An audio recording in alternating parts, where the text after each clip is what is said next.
Welcome to நித்திய பயணம். இது ஊழியர்களின் அனுபவம். பிரியமானவர்களே, ஒவ்வொரு வாரமும் நாங்கள் இந்த நாட்களிலே ஐரோப்பா தேசத்தில் இருக்கிறான தேவ மனிதருடைய வாழ்க்கையின் அனுபவத்தை தந்து கொண்டிருக்கிறோம். அந்த ரீதியிலே இந்த நாளிலும் நெதர்லாந்து தேசத்தில் இருக்கிறதான ரோர்மோண்ட் என்ற பகுதியிலே தேவ ஊழியத்தை செய்து வரும் அருமையான தேவ மனுஷன் பாஸ்டர் சாமுவேல் ஷேக்ஸ்பியருடைய வாழ்க்கையின் அனுபவத்தை குறித்து நாங்கள் பார்க்க போகிறோம்.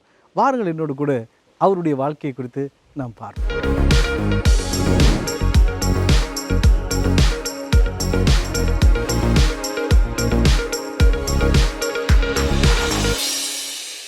Praise Lord, Pastor. Praise Lord. Praise Lord. Welcome. Thank Nice you. to see you today. Yes, Sunday. பிரியமானவர்களே, இப்பொழுது பாஸ்டர் சாமுவேல் ஷேக்ஸ்பியருடைய வாழ்க்கையிலே கர்த்தர் எவ்விதமாக இலங்கை தேசத்திலிருந்து நெதர்லாந்து தேசத்துக்கு கொண்டு வந்து கர்த்தர் ஆசீர்வதித்து குடும்ப வாழ்க்கையை கொடுத்து திருச்சபை ஊழியத்தை கொடுத்து நாங்கள் பார்ப்போம்.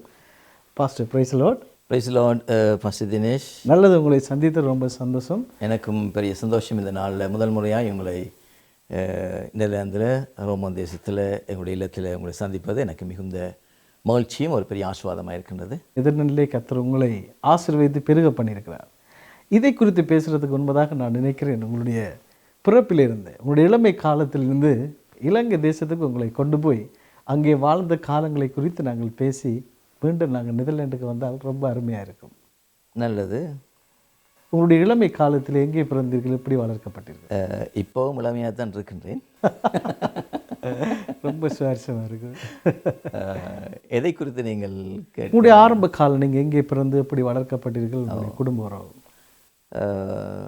சரியாக சொல்ல போனால் நான் மானிப்பாயிலே கிரீன் மெமோரியல் ஹாஸ்பிட்டலில் 1963 ஏப்ரல் 1 உங்களுடைய மாமாவினுடைய ஏப்ரல் ஃபுல் அண்டே நான் பிறக்கக்கூடியவனாய் கர்த்தர் நியமித்திருக்கிறார். மானிப்பாய் மெமோரியல் இங்கிலீஷ் ஸ்கூலில் ஆரம்பத்தில் இருந்தே அட்வான்ஸ் லெவல் வரையும் கல்வி கற்றேன். என்னுடைய அப்பா எட்வர்ட் சாமியல், அவர் கேண்டி கலஹாவை சேர்ந்தவர்.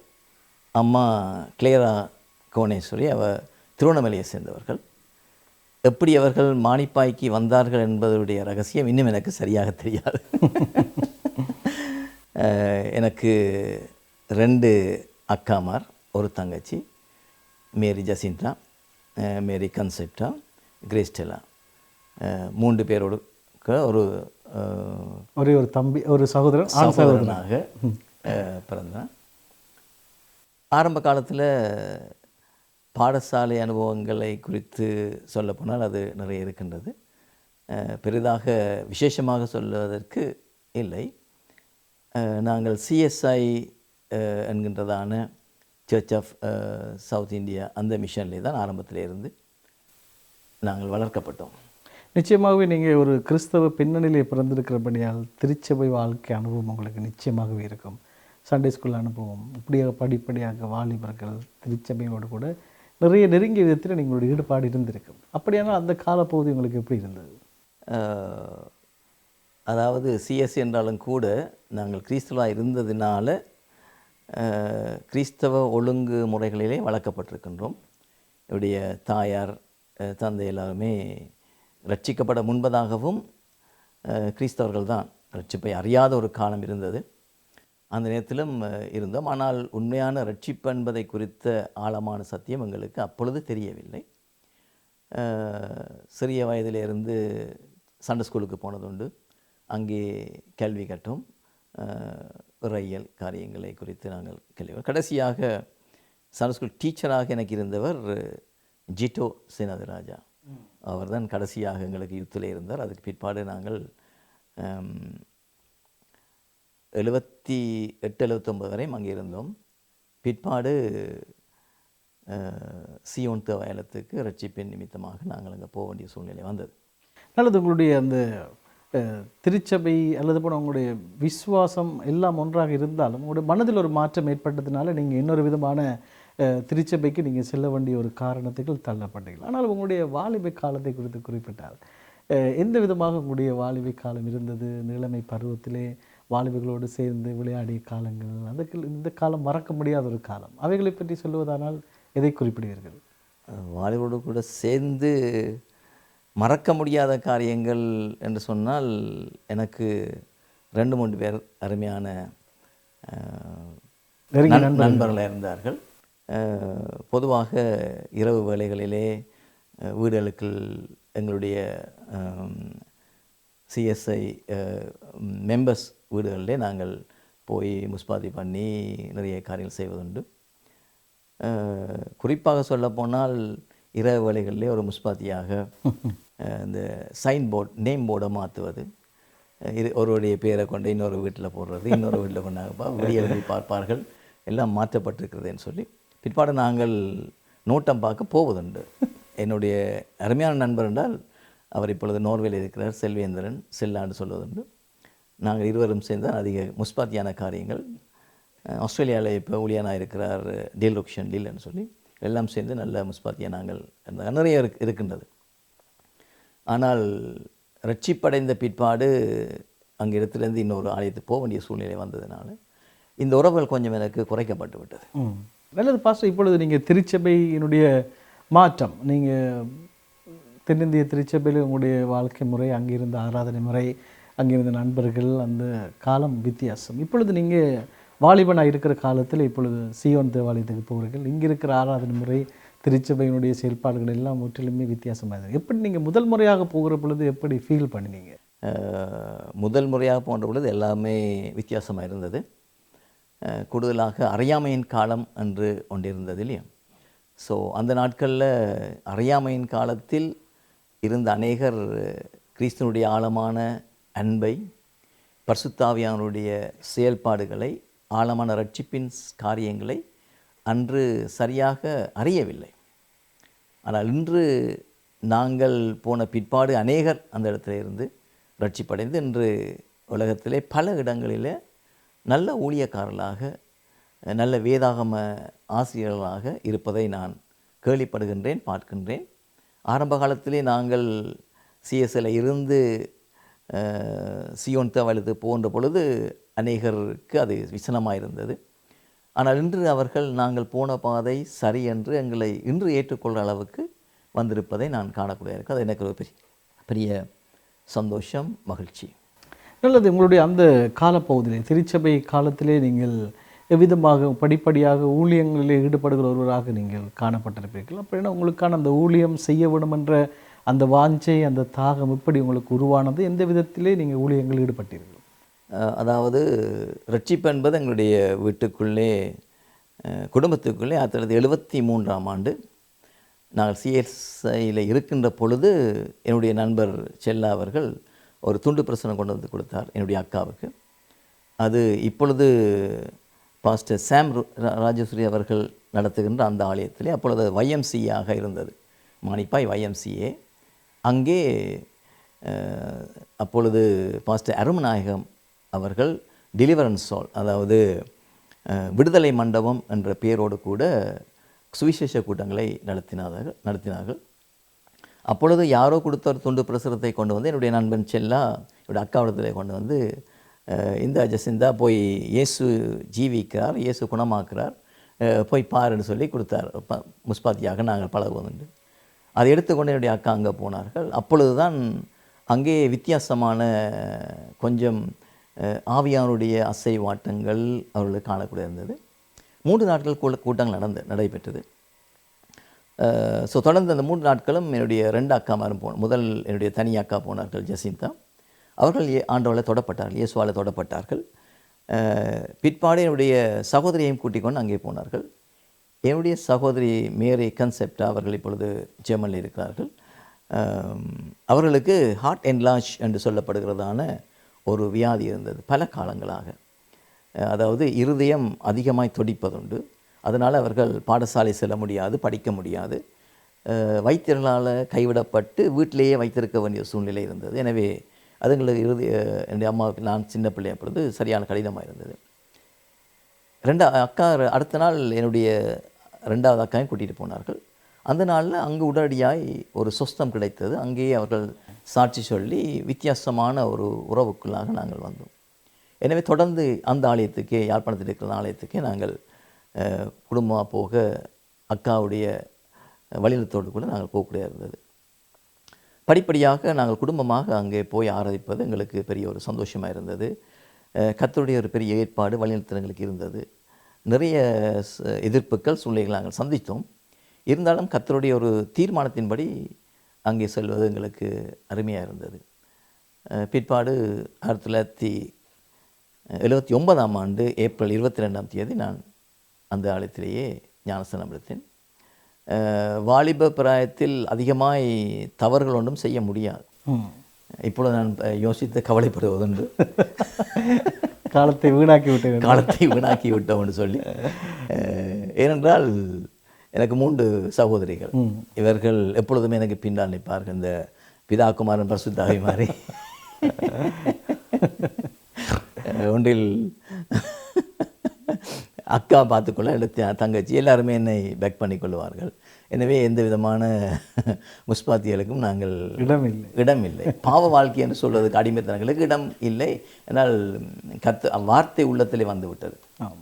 ஸோ கர்த்தருக்கு பயப்படுற பயம் இருந்தது. எனவே ஆசையாக இருந்தாலும் கூட அந்த சூழ்நிலைக்குள் நாங்கள் போகவில்லை. சில காரியங்களை செய்து பார்த்ததுண்டு. நானும் என்னுடைய செல்லா இவர்கள் எல்லாம் தவறுதாக இருக்க நினைக்கின்றேன். இந்த சிகரெட் குடித்து பார்க்க வேணும்னு சொல்லி அதை இழுக்க தெரியாமல் ஊதி பிறக்கடித்து எங்களையும் ஆக்கள் வந்து பிடிச்சு அப்படி நிறைய காரியங்கள் இருந்தது. அப்படி சொல்லப்போனால் நிறைய சந்தோஷமான காரியங்கள் இருந்தது. அது எங்களுக்கு பாவம்னு தெரியாது, ஆனால் பயம். அது பிற்பாடு அது அவ்வளவு எங்களுக்கு இன்ட்ரெஸ்டாக இருக்கவில்லை. ஈவன் சினிமா பார்த்தால் கூட எங்களுக்கு இருதயத்திலே அது ஒரு விருப்பமாக இல்லை. அன்றும் இன்றும் எனக்கு அந்த சினிமாவுடைய ஈடுபாடு பார்க்க வேணுமென்ற அந்த இதில் இல்லை. குறிப்பாக இந்த நகைச்சுவை காரியங்கள் இருக்குது தானே, இந்த நாகேஷ் போன்ற இவருடைய காரியங்களை எனக்கு பார்ப்பது. நானும் ஒரு நகைச்சுவை நாடகங்கள் எழுதுவதுண்டு, நகைச்சுவை நடிப்புகள் நிறைய செய்திருக்கின்றேன். ஸோ எனக்கு அதில் கொஞ்சம் ஈடுபாடு இருந்தது. ஆனாலும் உள்ளத்தின் ஆழத்திலே அது அதிகமாக வேறுண்டவில்லை. ஞானஸ்தானம் எடுக்கின்ற பொழுது எல்லாரும் போல் அறிக்கையிட்டு ஞானஸ்தானம் எடுத்ததுண்டு. பாஸ்டர் ஆண்டன் தேவதாஸ், கர்த்தருக்குள் நித்திரையடைந்த பாஸ்டர் அரியராஜ் அவர்கள் மூலமாக சியோன் தேவாலயத்திலேயே ஞானஸ்தானம் எடுக்கும்படியான ஒரு அந்த நேரத்தில் இந்த வாலிப வாழ்க்கையை நான் அதில் தண்ணீரை வைத்து ஒப்புக் கொடுத்தேன். ஆண்டவரே, இந்த வாலிபம்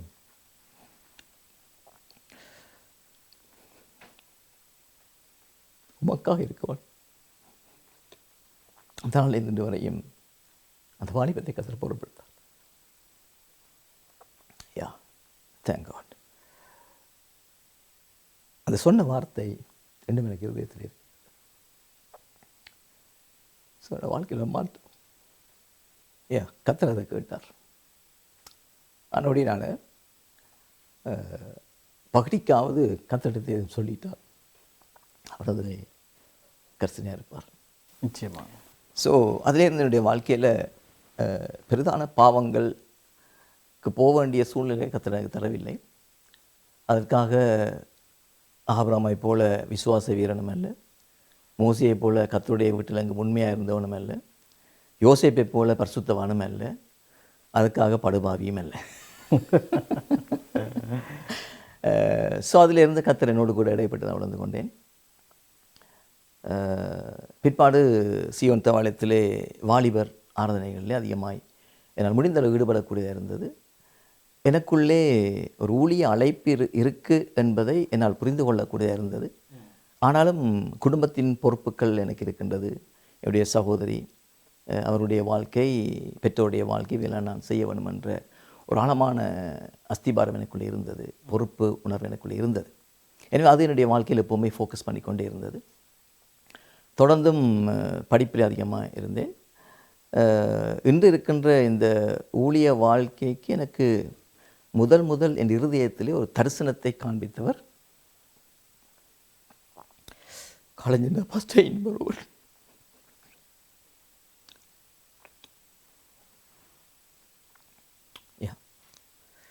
அவர் தான் பாஸ்டர் இன்பொருவன் தான் அடிக்கடி என்னோட கூட பேசுவார். ஷேக்ஸ்பியர் உமக்குள்ள ஒரு ஊழிய அழைப்பு இருக்கின்றது, நாளைக்கு கர்த்தர் உன்னை எடுத்து பாவிப்பார். என்னுடைய கண்கள் அதை காணாது, கர்த்தர் உன்னை பாவிப்பார். என்னுடைய இதயத்தில் இருந்தது. அப்பொழுது நான் அதை சிம்பிளாக எடுத்துருவேன், சீரியஸாக எடுப்பதில்லை. இதை எனக்கு மெருகூட்டினது பாஸ்டர் ஜோஷாயா பிலிப், நல்ல ஒரு மெய்ப்பன். அவர் தான் என்னுடைய ரோல் மாடல். அடிக்கடி என்னோடு கூட பகிர்ந்து கொள்வார். ஊழியத்திலே எனக்கு அடிக்கடி ஜெபித்திருக்கிறார். எப்போது பார்த்தாலும் எப்போ கண்டாலும் முதல் கேட்கிறது என்று பைபிள் வாட்சியா ப்ரே பண்ணினியா, பிற்பாடு தான் மிகுதியான காரியங்களை அவர் பார்ப்பார். அவரை போல் ஒரு தேவ மனுஷனை ஒரு வழிநடத்தல காணையில் இது ஒரு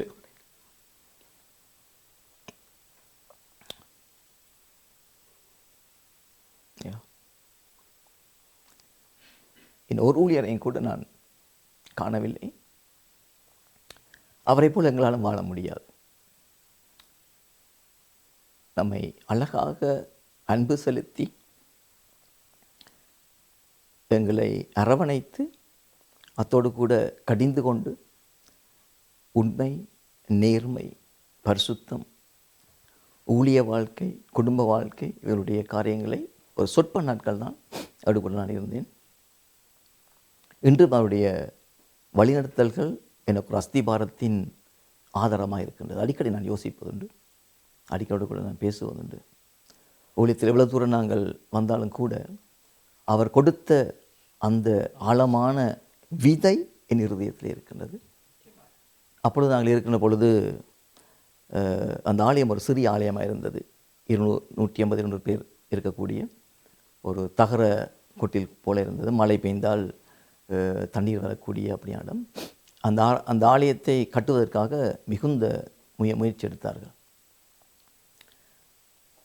பல வழிகளிலே பணம் சேகரித்தார்கள். இப்பொழுது அது ஒரு சிறிய காரியம். அந்த வேளையில் 83ஆம் ஆண்டு பிற்பாடு காலப்பகுதியில் அந்த ஆலயத்தை கட்டுவதற்காக ஆரம்பித்தார்கள். எனவே நாங்கள் கொஞ்சம் வாலிபர்கள் அட்வான்ஸில் எடுத்துகிட்டு நாங்கள் ஃப்ரீயாக இருந்தோம். நாங்கள் எல்லோரும் அர்ப்பணித்து சிரமத்தோடு கூட சில கொஞ்சம் பாக்கெட் மணியோடு கூட அந்த ஆலயத்தை கட்டுவதற்கு எங்களை ஒப்பு கொடுத்து அதை கட்டுகிற பொழுது நான் கத்திடத்தில் ஒரு பொருத்தம் எடுத்தேன். என்னுடைய எதிர்காலம் இனி எப்படி என்று தெரியாது. நீருடைய வாழ்க்கையில் என்ன சித்தம் வச்சு எனக்கு தெரியாது. ஆனால் எனக்கு இருக்கின்ற பொறுப்புகள் நிறைய இருக்கின்றது, உத்தரவாதம் நிறைய இருக்கின்றது. உம்முடைய ஊழிய தரிசனம் எனக்கு இருக்கிறது, நான் இல்லைன்னு சொல்ல மாட்டேன். அந்த நேரத்தில் நீர் எடுத்து பாவிப்பீர். இந்த ஆலயத்தை ஒப்பு கொடுத்து நான் வாலிபலாக நாங்கள் 6 மணி 7 மணிக்கு போய் பின்னேறம் வரை நின்று சிரமதார் பணியில் அதை செய்து முடித்தோம். அதை முடித்த பிற்பாடு 87ஆம் ஆண்டு நினைக்கின்றேன், சரியான ஞாபகம் இல்லை. முடித்த பிற்பாடு எனக்கு கொழும்பிலே வேலை செய்வதற்கு திடீரென்று ஒரு சந்தர்ப்பம் கிடைத்தது. அன்றிருந்த அந்த ஆலயம் இன்று நல்ல முறையிலே கட்டி எழுப்பப்பட்டு அந்த இடத்துல இருக்கிற அநேக பிரதேசங்களை எல்லாம் அவர்கள் வேண்டக்கூடிய வண்ணமாக இன்னொரு பெரிய ஸ்தலமாக அந்த இடத்தை கடந்த 2019ஆம் ஆண்டு நான் போகின்ற பொழுது அதை கண்டு மிகுந்த சந்தோஷமடைந்தேன். அன்று கிளை சபைகள் என்று சொல்லி சியோனுக்கு இல்லை. இப்பொழுது கிட்டத்தட்ட 33 கிளை சபைகள், 25க்கு மேலான ஊழியர்கள், இனிமாய் பல வழிகளிலே ஊழியங்கள் வளர்ந்து இருப்பதை குறித்து நான் மகிழ்ச்சி அடைகின்றேன். ஏன்னா இப்பொழுது போனாலும் அங்கே எனக்கு ஊழியம் செய்ய வேணும் என்ற கட்டாயம் இருக்கின்றது. இன்றும் கூட அந்த ஊழியர்களையும் அந்த சபையையும் விசுவாசிகளையும் பாஸ்டர் இன்புருவன் அவருடைய குடும்பம் எல்லாருக்கும் நான் நன்றி உள்ளவனாக இருக்கின்றேன். ஊழிய பாதையில் அந்த ட்ரக்கில் என்னை விழித்தின அந்த பாதையிலே என்னை நடத்தினதுக்கு நான் நன்றி உள்ளவனாக இருக்கின்றேன். கதவுகளையும் குடும்பங்களையும் ஊழியங்களையும் ஆஸ்வதிப்பாராங்க. நல்லது பாஸ்டர். நல்ல உங்களுடைய வாழ்க்கையிலே படிப்படியாக ஆண்டவர் மாற்றங்களை கொண்டு வந்து இப்பொழுது உங்களை யாழ்ப்பாணத்தில் வைத்து புடமிட்டு ஆண்டவர் கொழும்பை நோக்கி அழைக்கிறார். நான் நினைக்கிறேன்னா ஒரு சிறிய இடைவெளிக்கு பிறகு உங்களுடைய கொழும்பில் நடந்த விஷயங்களை குறித்தும் எப்படி நீங்கள் நெதர்லாண்டுக்கு வந்தீங்க என்பதை குறித்து நான் பேசுவோம். நேர்களை இதுவரை பாஸ்டர் சாமுவேல் ஷேக்ஸ்பியருடைய வாழ்க்கையிலே கர்த்தர் எவ்விதமாக அவருடைய வாழ்க்கையை சந்தித்தார். ஒரு கிறிஸ்தவ பின்னணியிலே பிறந்து வளர்ந்தாலும் அவருடைய உள்ளத்தில் இருந்த வெறுமையை ஆண்டவர் நீக்கி ஒரு மனமாற்றத்தை கொடுத்து கர்த்தர் இப்பொழுது அவருக்குள்ளே ஊழிய பாரத்தை கொடுக்கிறதை குறித்து நாங்கள் பார்க்கிறோம். அவர் பல காரியங்களை குறித்து அவருக்கு இருந்த தலைவர்கள் மூலமாக அறிந்து கொண்டு இப்பொழுது கொழும்பை நோக்கி தன்னுடைய பிரயாணத்தை மேற்கொள்கிறார். சிறு இடைவெளிக்கு பிறகு அவருடைய வாழ்க்கையிலே எந்த விதமாக நெதர்லாண்டை நோக்கி வந்தார் என்பதை குறித்து நாங்கள் பார்ப்போம். சிறு இடைவெளிக்கு பிறகு மீண்டும் நித்திய பயணம் தொடரும்.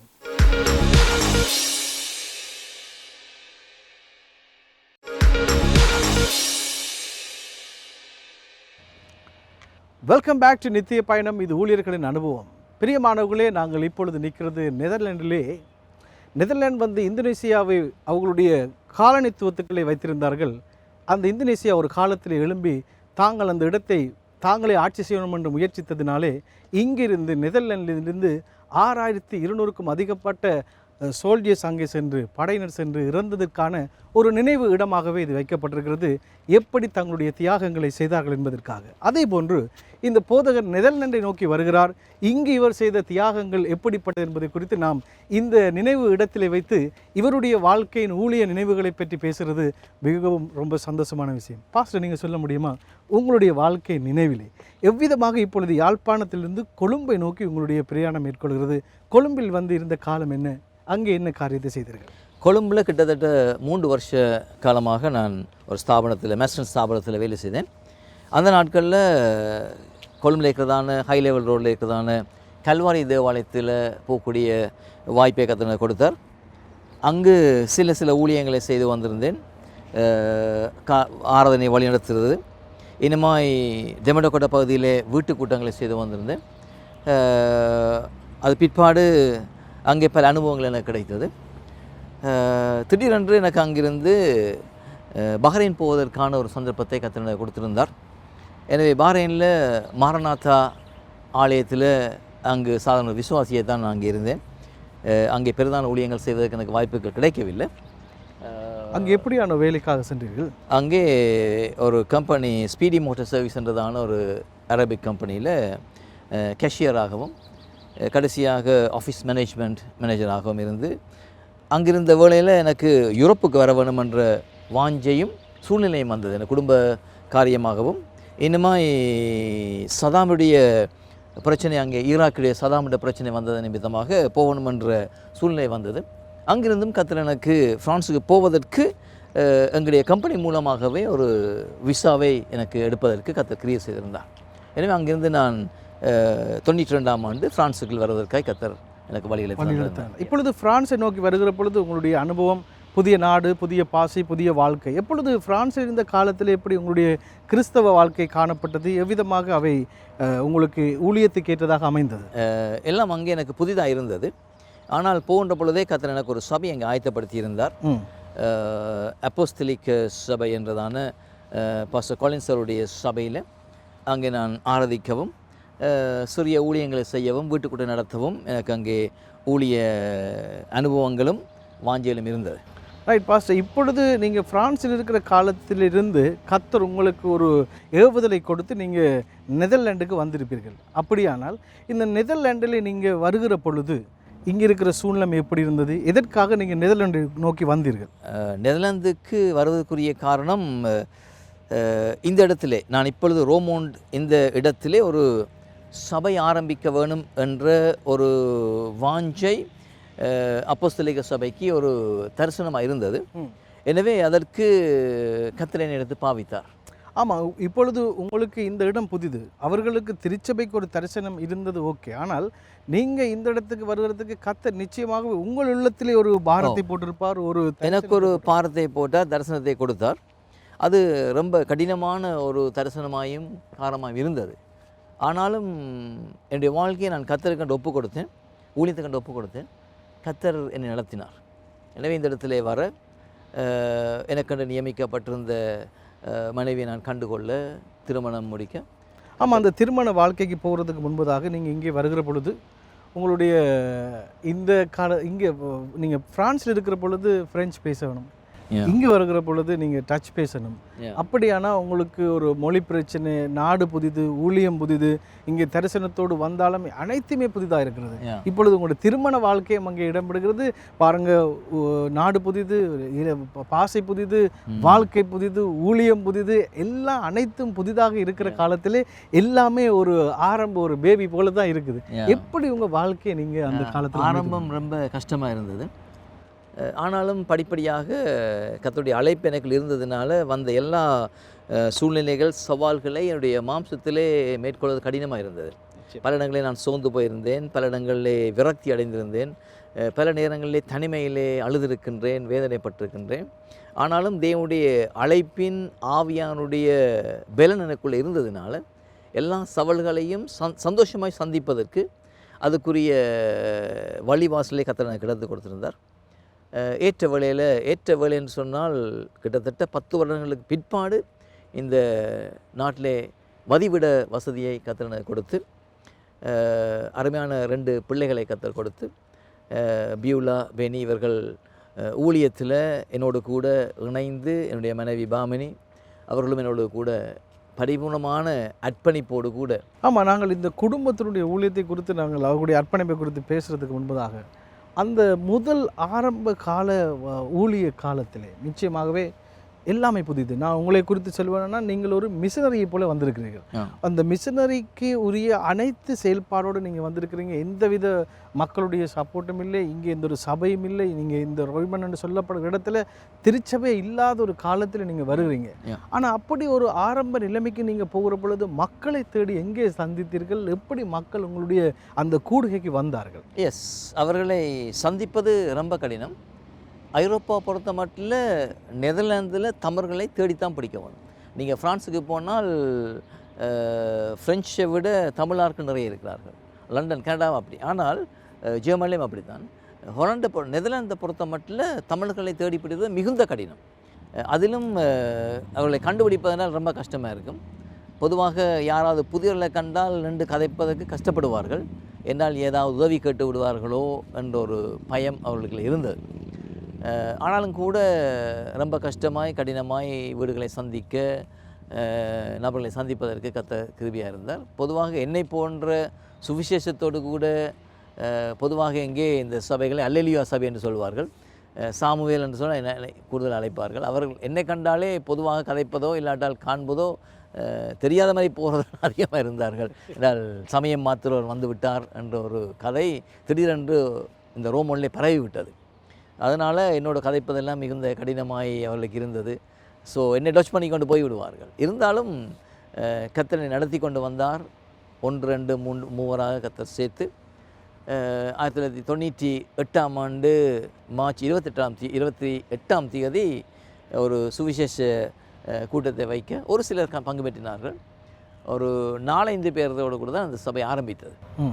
ஸோ இன்று அது வளர்ந்து கனி கொடுக்கிறதா இருப்பதை நான் காண. ஆமாம், அந்த 93 94 அவர்களுடைய மனம் திரும்பதினால் ஆரம்பிக்கப்பட்ட திருச்சபையை நீங்கள் எங்கே நடத்தினீர்கள்? உங்களுக்கான இந்த வாசல் கிடைத்தது? உண்மையிலேயே நாங்கள் இப்பொழுது ஆராதிக்கின்ற இந்த ஸ்தலமானது எனக்கு தெரிந்த ஒரு நண்பர் மூலமாக எனக்கு இந்த பாஸ்டருடைய, அதாவது நெதர்லாந்து பாஸ்டர் எரிக், அவர் சவுத் ஆஃப்ரிக்கன் இங்கிலீஷ்மேன். ஸோ அவரை சந்திக்கிறதுக்கு எனக்கு ஒரு வாய்ப்பை கர்த்தர் ஏற்படுத்தியிருந்தார். அவரோடு கூட நான் பேசி என்னுடைய தரிசனத்தை குறித்து கூறினேன். ஸோ அவர் எனக்காக ஜெபம் பண்ணி, கர்த்தர் தன்னோட கூட பேசுகிறார், உம்மை ஊழியத்தை கண்டு அழைத்திருக்கிறார், எனவே எந்த உதவி வேணுமென்றாலும் எப்பொழுதும் என்னோட கூட வந்து நீங்கள் தொடர்பு கொள்ளலாம்னு சொல்லி, இன்றும் அவர் எங்களுக்கு ஒரு நல்ல ஒரு மெய்ப்பத்துவத்திலே மெய்ப்பனாகவும் சகல உதவியும், அதாவது அன்று சொன்ன 25 வருடம் ஆக போகிறது, அடுத்த வருஷத்தோடு 25 வருஷத்தை சபை வாழ்க்கையிலே ஆரம்பிக்க போன்றோம்.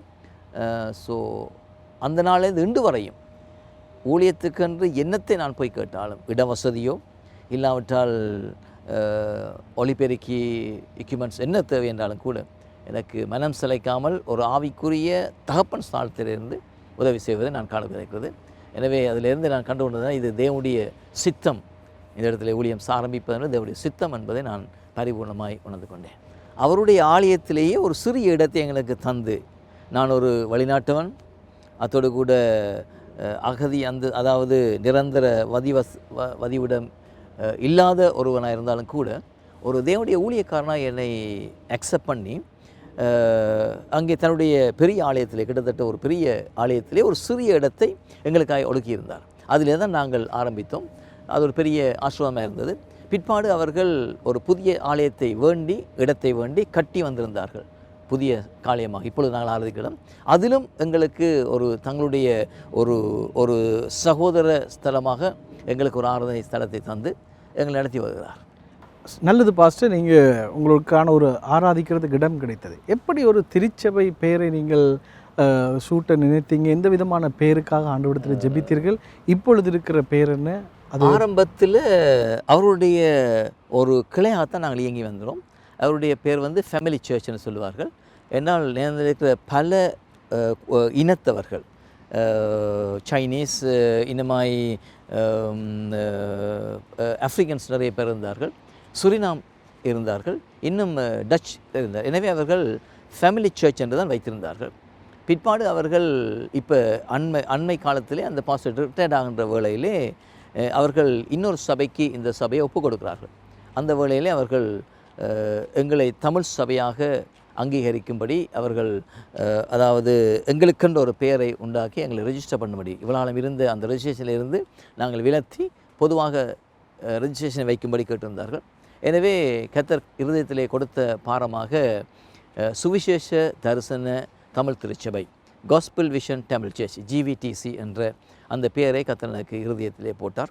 அதன்படி நாங்கள் இல்லந்தோறும் நற்செய்தி என்று சொல்லி கிட்டத்தட்ட 250 சுவிசேஷ பிரதிகளை எழுதி ஒவ்வொரு வீடு வீடாக இந்த லிம்பர்க்கில் இருக்கிற லிம்பர்க் இயேசுவுக்கே, இந்த மாகாணத்து பேர் லிம்பர்க், எனவே இந்த லிம்பர்க் இயேசுவுக்கே என்று சொல்லி ஒரு தரிசனத்தோடு கூட நாங்கள் கொரோனா வரும் வரையும் இந்த ஊழியத்தை செய்து வந்துடும்.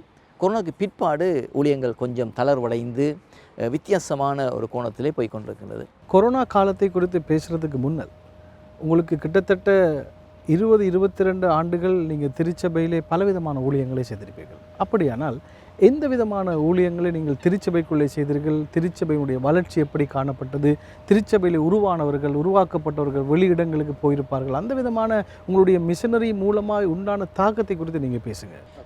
பொதுவாக சண்டே ஸ்கூல் ஊழியங்கள் செய்யக்கூடிய இருந்தது. சிறிய பிள்ளைகள் அதிகம் இல்லை, இருந்தாலும் கொஞ்சம் பிள்ளைகளோடு கூட நாம் சண்டே ஸ்கூல் ஊழியத்திலே ஈடுபட்டிருந்தோம். பிற்பாடு வாலிபர் ஆராதனைகள், வாலிபர்களை ஊழியத்தில் பலவிதமான ஊழியங்கள் அவர்களை நாங்கள் பயிற்றுவித்து இன்று இருக்கின்ற வாலிப ஊழியர்கள் வர்ஷிப்பில் இருந்தால் என்ன செய்தி கொடுப்பதற்கு இப்பொழுது அவர்களை ஆயத்தப்படுத்தி கொண்டிருக்கிறோம். இவர்களெல்லாம் எங்களுடைய கையிலே கரத்திலே ஊழியத்திலே வளர்ந்தவர்கள். அதைவிட விசா காரியமாக இல்லாவிட்டால் திருமண காரியமாக சூழ்நிலை காரணமாக இந்த நாட்டை விட்டு வெளியே போனவர்கள், சுவிஸிலும் இன்னும் வேறு வருடங்களில் போனவர்கள், இன்று தொடர்ந்து கனடாவிலும் இருக்கிறவர்கள் தொடர்ந்தும் எங்களுடைய பயிற்சியிலே இருந்தே அவர்கள் அந்த ஊழியத்தை செய்து வருகிறார்கள். அது எங்களுக்கு பெரிய ஆசீர்வாதமாக இருந்தது. இன்னும் ஒரு சொற்ப தொலைவிலே ஒரு கிளை சபையை நாங்கள் உருவாக்கியிருந்தோம். ஆனால் பிற்பாடு அது இன்னொரு ஊழியருக்கு தேவைப்பட்டு நாங்கள் அவரது கையளித்திருந்தோம். ஸோ இப்பொழுது தனியாக எங்களுடைய ஆராதனையிலே நான் ஆலய ஆராதனையிலே அதிகமாய் ஈடுபடுகின்றேன். நல்லது பாஸ்டர், ரொம்ப அருமையான பல விடயங்களை குறித்திருப்பீர்கள். கர்த்தர் உங்களை இந்த ஒரு மிஷனரியாக, உங்களை ஒரு பாஸ்டர் என்று சொல்கிற அதே நேரத்தில் ஒரு மிஷனரியாக நான் பார்க்குறேன் இந்த இடத்துக்கு நீங்கள் வந்து செய்த உங்களுடைய மிஷன் காரியத்தை குறித்து. ஆகவே தொடர்ந்து நீங்கள் எந்த விதமான ஊழிய தரிசனத்தோடு இருக்கிறீங்க, எதிர்காலத்தில் எந்த விதமான காரியத்தை செய்ய நீங்கள் துடிக்கிறீங்க என்பதை குறித்து நாங்கள் தொடர்ந்து பேசுவோம். சிறு இடைவெளிக்கு பிறகு நாங்கள் அதை பற்றிய காரியத்தை பேசுவோம். நன்றி, தேங்க்யூ பாஸ்டர். நேர்களே, இதுவரை பாஸ்டர் சாமுவேல் ஷேக்ஸ்பியருடைய வாழ்க்கையிலே கர்த்தர் ஒரு மிஷனரியைப் போல இந்த நெதர்லாந்து தேசத்துக்களை கொண்டு வருகிறார். படிப்படியாக மக்களை சந்திக்கிறார். அவர்களை கொண்டு வந்து ஒரு திருச்சபை ஆராதனை ஆரம்பிக்கும்படியான ஒரு பாக்கியம் கர்த்தர் அவருக்கு கொடுக்கிறார். இப்பொழுது திருச்சபை வளர்கிறது, இங்கேருந்து மக்கள் உருவாக்கப்படுகிறார்கள், வெளி தேசங்களுக்கு போகிறார்கள் என்ற பல காரியத்தை சொல்கிறார். இவர் ஒரு போதகர் என்று சொல்கிறதை விட ஒரு மிஷனரியாக இந்த இடத்துல பல காரியத்தை செய்திருக்கிறார். இடைவெளிக்கு பிறகு இவருடைய வாழ்க்கையில் என்ன காரியத்தை சாதித்தார் என்பதை குறித்து நாங்கள் பார்க்க போகிறோம். சிறிய இடைவெளிக்கு பிறகு மீண்டும் நித்திய பயணம் தொடரும்.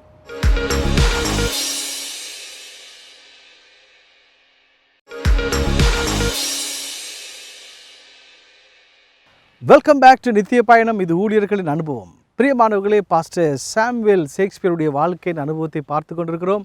கர்த்தர் ஒரு மிஷனரியாக இந்த நெதர்லாந்து தேசத்துக்கு வரை அனுப்புகிறார், ஊழியத்துக்கு வருகிறார். இந்த இடத்துல நாங்கள் பார்க்கிறது, இந்த படகுகள் இருக்கிற இடம், படகுகள் பார்க் பண்ணி இருக்கிற இடம், சொந்த படகுகளை அவர்கள் இந்த நாட்டை சேர்ந்தவர்களும் இன்னும் மற்ற நாடுகளை சேர்ந்தவர்களும் கொண்டு வந்து பார்க் பண்ணுவார்கள். சமகாலத்தில் அவர்கள் வெளியே போவார்கள். ஒரு அழகான ஒரு இடமாக இது காணப்படுகிறது. இந்த அழகான நாட்டிலே, இந்த அழகான இந்த பிரதேசத்தில் இருந்து பாஸ்டருடைய ஊழியத்தின் அழகான நாட்களை குறித்து பேசுவதிலே ரொம்ப மகிழ்ச்சியாக இருக்கிறது. பாஸ்டர் சொல்லுங்கள், உங்களுடைய ஊழியம் இப்பொழுது படிப்படியாக வளர்கிறது. திருச்சபைக்குள்ளே பல ஊழியங்களை நீங்கள் செய்ய ஆரம்பிக்கிறீங்க. எப்படி திருச்சபைக்கு அப்பால் உங்களுடைய ஊழியங்கள் எவ்விதமாக காணப்படுகிறது, அல்லது போல எந்த விதமான ஊழியங்களை செய்தீர்கள்? திருச்சபைக்கு அப்பால் என்று சொன்னால் குறிப்பாக வன்னி, யாழ்ப்பாணம், திருவண்ணாமலை, மட்டக்களப்பு போன்ற பின்தங்கிய மாவட்டத்தில் இருக்கிறதான ஊழியர்களுக்கும் அங்கே இருக்கின்றதான விதவைகள், திக்கற்றவர்கள், கைவிடப்பட்டவர்கள், ஊனமுற்றவர்கள், அவர்களுக்கு எங்களால் முடிந்தளவு உதவிகளை செய்து வருகிறோம், நிவாரணங்கள் கொடுக்கின்றோம்.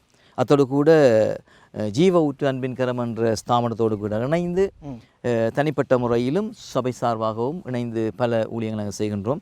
இதிலே பல வீடுகளை கட்டி கொடுத்துருக்கோம். 50க்கும் மேற்பட்ட வீடுகளை கட்டி கொடுத்துருக்கின்றோம்.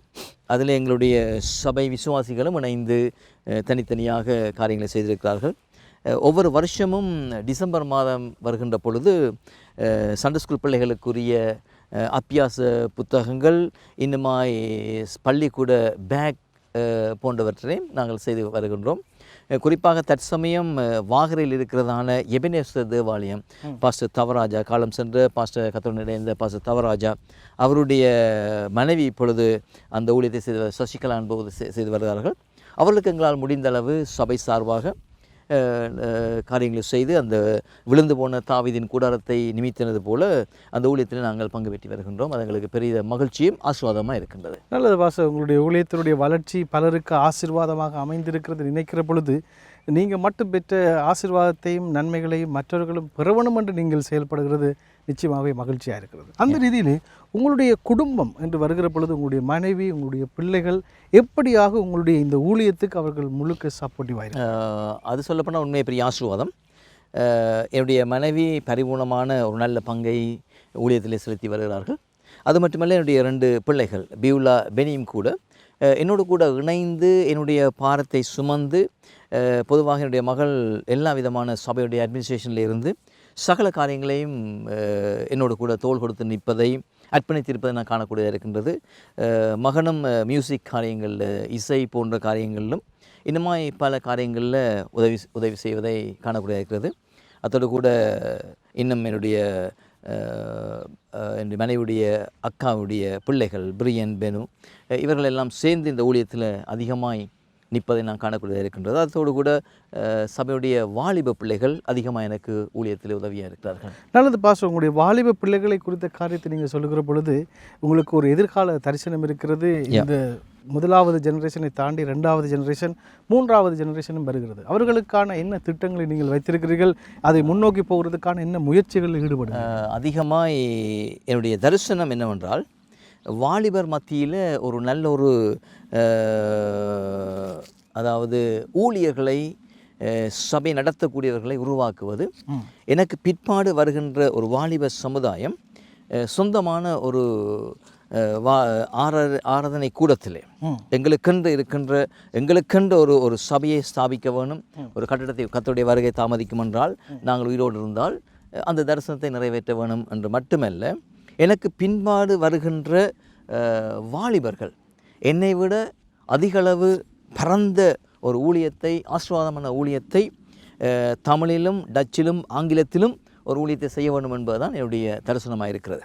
நல்லது பாஸ்டர், இத்தனை ஊழியங்களை நீங்கள் இந்த காலத்தில் செய்தாலும் நீங்கள் ஏற்கனவே குறிப்பிட்டீர்கள் பல சவால்களை சந்தித்தேன் என்று. குறிப்பாக நீங்கள் ஊழியத்திலே சந்தித்த சவால்கள் என்று குறிப்பிட்டால் ஒரு சில சவால்களை சொல்லுங்கள். எந்த விதமான சவால்களை? சவால்கள் என்றால், ஊழியத்துடைய ஆரம்பத்திலே எனக்கு பயங்கரமான சவால்கள் இருந்தது. பொதுவாக ரோமோண்ட் இந்த தேசத்தை குறித்து அதிக இந்துக்களும் கத்தோலிக்களும் இருக்கிறதான ஒரு பிரதேசமாக இருந்தது. நான் வருகின்ற பொழுது எந்த ஒரு ரட்சிக்கப்பட்ட சத்தியத்தில் இருக்கிற யாரையுமே நான் காண முடியவில்லை.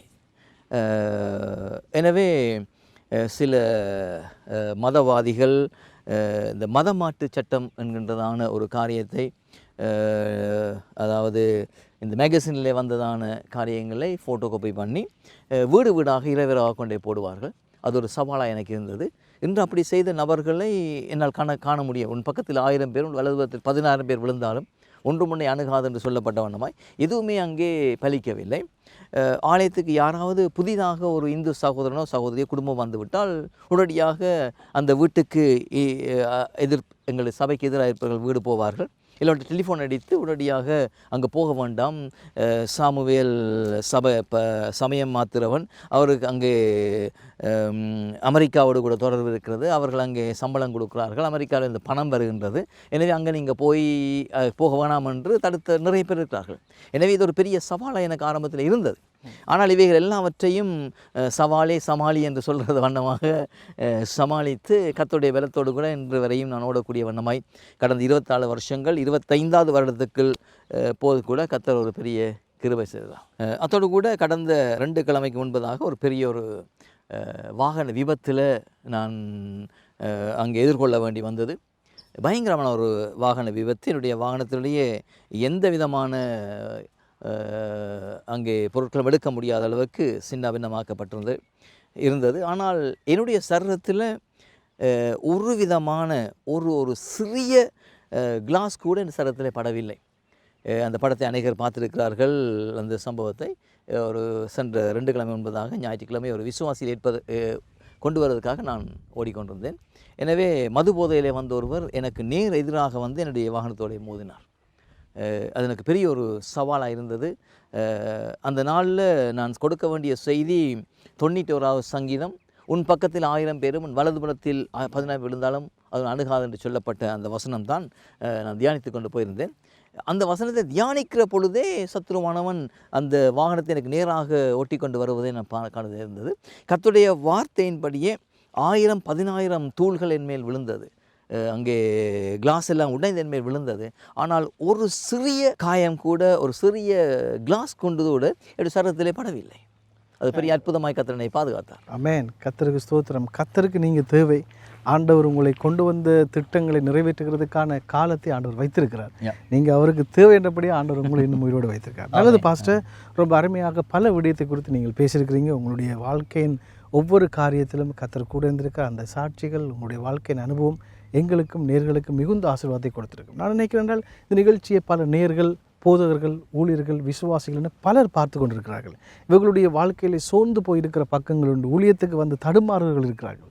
ஊழியத்தில் இவர்கள் உற்சாகமூட்டும்படி உங்களுடைய தனிப்பட்ட வாழ்க்கையிலிருந்தும் ஊழியத்தின் அனுபவத்திலிருந்தும் இவர்களுக்கு எந்த விதமான காரியத்தை குறிப்பிடுவது? விசேஷமாக இந்த அருமையான வேளையில் சுவர்கா காட்சியை பார்த்து கொண்டிருக்கிற அருமையான இலங்கை நேயர்களுக்கும் உலகத்திலே பலவிதமாக இருக்கிற பல நேயர்களுக்கும் சொல்லக்கூடிய என்னுடைய இருதயத்திலிருந்து வருகின்ற ஒரு காரியம் என்னவென்றால், நம்முடைய வாழ்க்கை குறுகினது. கொஞ்ச காலம் நாங்கள் வாழப்போன்றோம். எனவே அந்த கொஞ்ச காலம் வாழுகின்ற அந்த வாழ்க்கையை கர்த்தருக்காக வாழ்ந்து நித்தியமாக இருக்கிற நித்திய வீட்டுக்குள் பிரவேசிப்பது மேலானது. இந்த உலகத்திலே நாம் எவ்வளவோ சம்பாதிக்கலாம், எவ்வளவோ காரியங்களை நாங்கள் அங்கே அனுபவிக்கலாம். ஆனால் எல்லாம் இந்த மண்ணோடு கூட அங்கே மாயமாய் போய்விடும். ஆனால் கர்த்தருக்காக நாம் கொடுக்கின்ற நேரம், வாலிபம், நம்முடைய பொருளாதாரம் எதை கொடுத்தாலும் கர்த்தர் அதை ஆசீர்வதித்து நமக்கும் பலருக்கும் அது ஆசீர்வாதமாக இருக்கும். எனவே நீங்கள் தேவனுக்கு உண்மையாய் விசுவாசமாய் இருங்கள். நீங்கள் இருக்கிற சபையில் உங்களுடைய ஊழியக்காரனுக்கு உண்மையாய் கீழ்ப்படிவோடு கூட கொடுக்கின்ற காரியங்களை நீங்கள் விசுவாசமாய் செய்வீர்கள் சொன்னால் கர்த்தருடைய வருகையில் ஒரு நல்ல ஒரு பெறுபரை நீங்கள் காணக்கூடியதாக இருக்கும். கர்த்தர் நிறைவாய் உங்களை ஆசீர்வதிப்பாராக. Thank you pastor. God bless you. நிச்சயமாகவே கர்த்தர் உங்களை ஆசீர்வதிப்பார். உங்கள் ஊழியத்தை வர்த்திக்க பண்ணுவார். இந்த தேசத்துக்கு உங்களை ஒரு மிஷனரியாக கொண்டு வந்த கர்த்தர் உங்களை கொண்டு இன்னும் பல காரியத்தை செய்வார். உங்களுடைய சாட்சியும் உங்களுடைய ஊழிய அனுபவம் எங்களுக்கு மிகுந்த ஆசீர்வாதமாக இருக்கிறது. நன்றி பாஸ்டர் தினேஷ். இந்த அருமையான வேளையில் சொர்க்கா டிவியுடைய டைரக்டர், இன்னுமாய் ஒலிபரப்பு உதவியான அருமையான சகோதரன், உங்களையும் கூட இன்னுமாய் சொர்க்கா டிவியில் இருக்கிறதான சகல ஊழியர்களுக்கும் எங்களுடைய குடும்ப சார்பாகவும் சுவிசேஷ தரிசன தமிழ் திருச்சபையுடைய விசுவாசிகள், ஊழியர்கள், அங்கத்தவர் ஒவ்வொருடைய சார்பிலும் அன்பையும் வாழ்த்துகளையும் தெரிவித்துக் கொள்வதிலே நான் மிகுந்த மகிழ்ச்சியுறேன். கர்த்தர் நிறைவாய் இந்த ஊழியத்தை ஆசீர்வதிப்பாராக. God bless you. Thank you pastor. நேர்களை இதுவரை பாஸ்டர் சாமுவேல் ஷேக்ஸ்பியருடைய வாழ்க்கையின் அனுபவத்துடைய பல காரியத்தை பார்த்தீர்கள். கர்த்தர் இந்த மனிதனை தெரிந்து கொண்டு இந்த தேசத்தில் ஒரு மிஷனரியாக கொண்டு வந்து காரியங்களை செய்ய முடியுமானால் உங்களை குறித்து ஒரு திட்டம் வைத்திருக்கிறார், ஒரு நோக்கத்தை வைத்திருக்கிறார். அவருக்கு உங்களை அர்ப்பணிங்க. கர்த்தர் செய்கிற மகிமையான காரியத்தை நீங்கள் பார்ப்பீர்கள். மீண்டும் அடுத்த வாரத்திலே இன்னொரு புதிய தேவ மனுஷனுடைய வாழ்க்கையோடு கூட உங்களிடத்தில் வரை காத்திருக்கின்றோம். இன்றைய நாளும் இந்த நிகழ்ச்சியை சிறப்பித்த அருமையான பாஸ்டர் சாமுவேல் ஷேக்ஸ்பியரோடு கூட உங்களிடத்திலிருந்து விடைபெற்று செல்லும் நான் உங்கள் அன்பின் Dinesh. God bless you. Goodbye.